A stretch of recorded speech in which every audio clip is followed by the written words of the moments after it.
All right, guys, as you grow in the industry, you're going to drag a bunch of haters with you. You're going to have more people that are going to be haters, but they're strangers, so you have to deal with them in a certain way.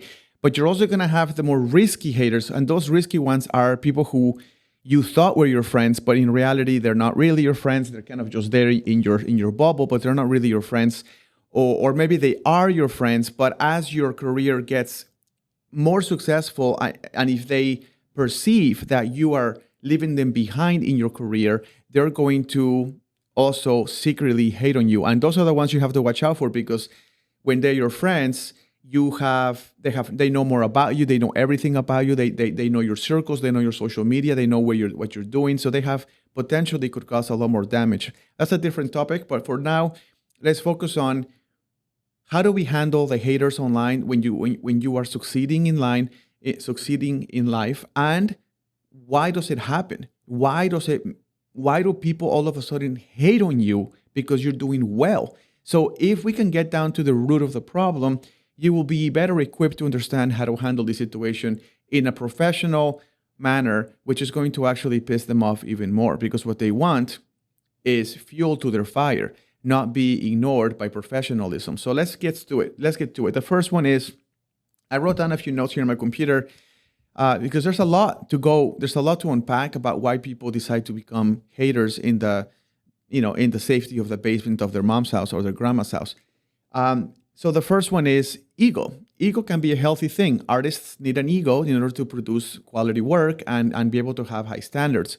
But ego can turn very unhealthy very quickly. And when their ego automatically, subconsciously, starts thinking, why them and not me? Why are they getting these jobs and not me? How come they're getting published and not me? How come they're getting a book deal and not me?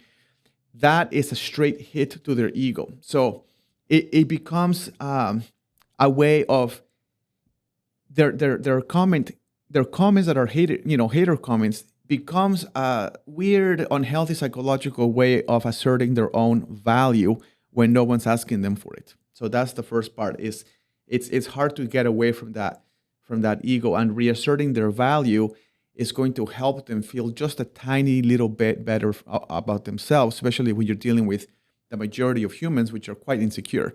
Very few people are secure in themselves. 95% of people are insecure, especially the ones that are projecting to be super secure and super dominant and super powerful. Those are the ones that actually have the most insecurities about themselves once you dig deeper into their personality.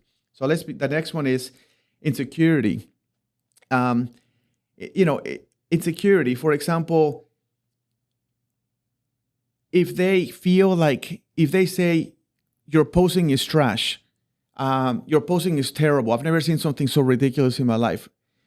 What happens is, in their own mind, they are thinking, if I am able to notice the flaws, then I am smart enough or skilled enough to be able to notice those where most people would miss them. So it gives them a chance of feeling like they are in a position of authority simply by stating something that they see as a flaw. And they say, well, if I'm smart enough to notice that flaw, everybody will think of me as an authority figure.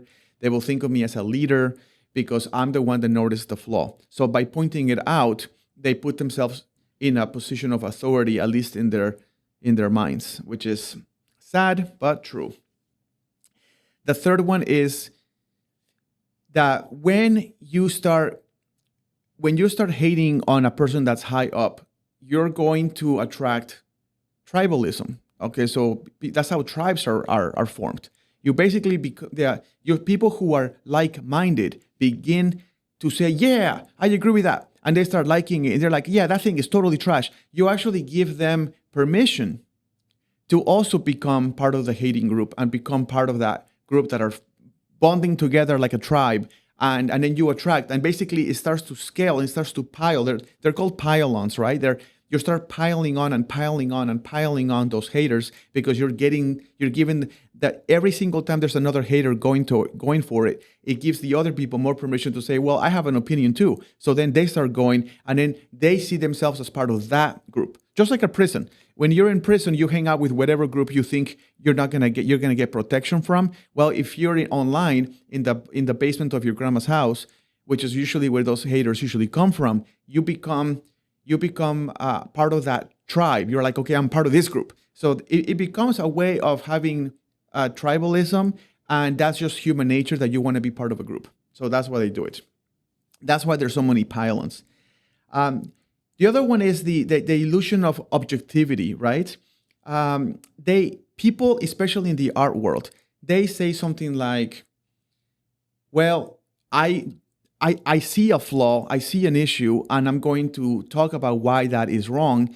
And even though it's totally subjective, they think their opinion is objective because they see it. So they're passing on personal preferences as universal rules.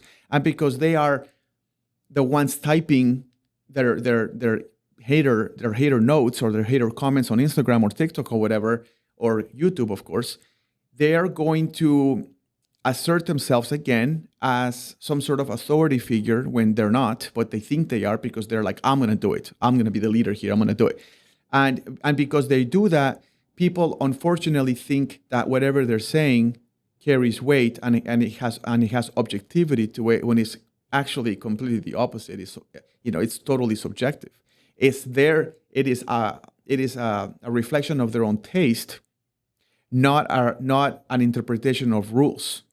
And what are rules in the art form, in the art world anyway? So it becomes just a way of getting this illusion that is objective advice or objective constructive criticism when it's completely subjective and it's just an illusion they have in their head.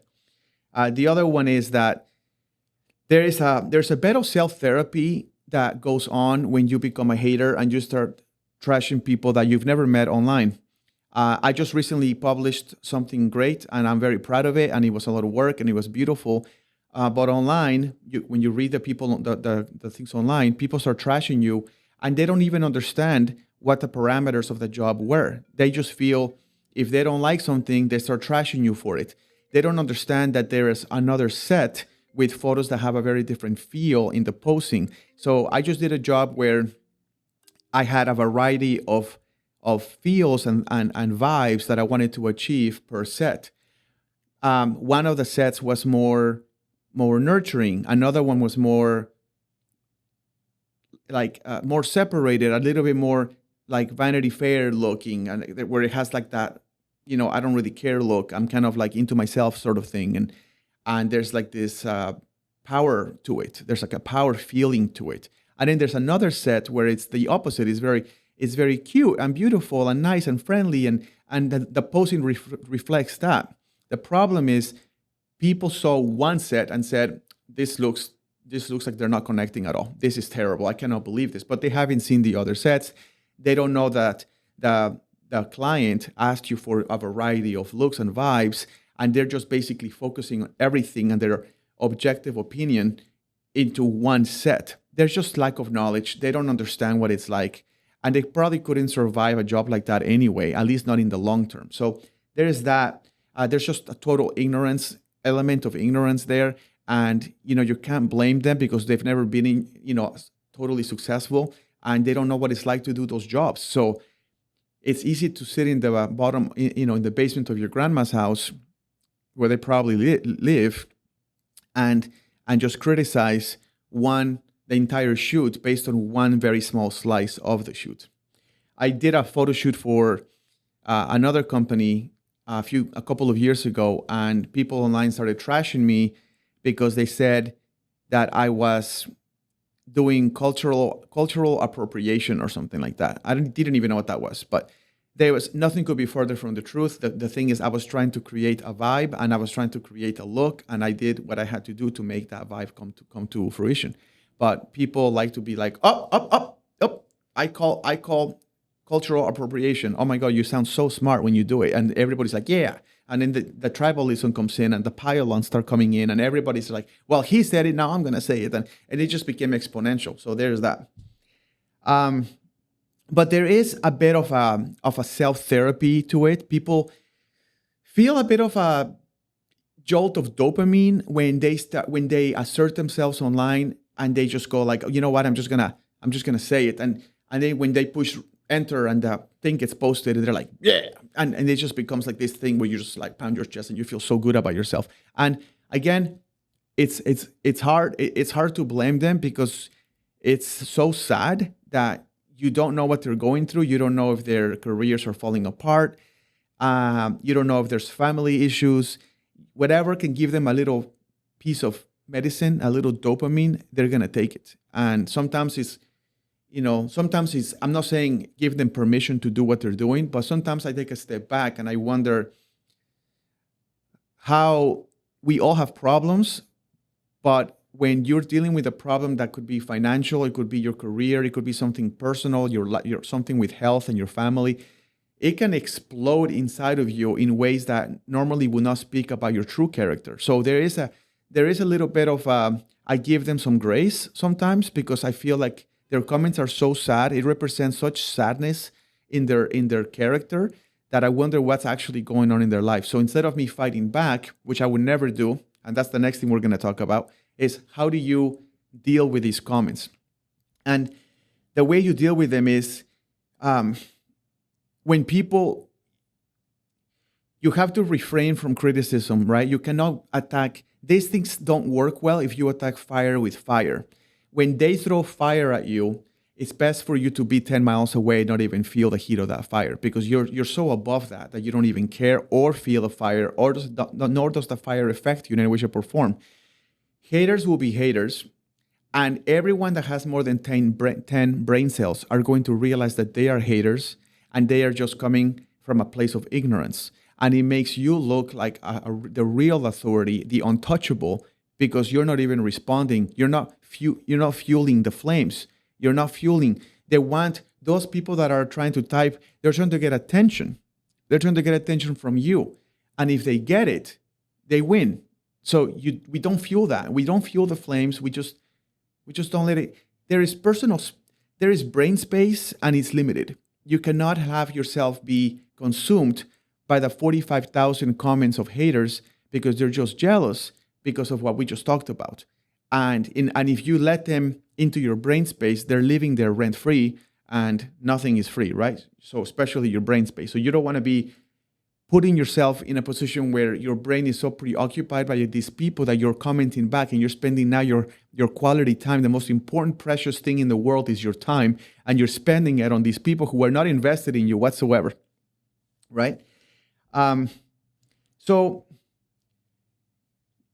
I think that at the end of the day, it's best to say I am.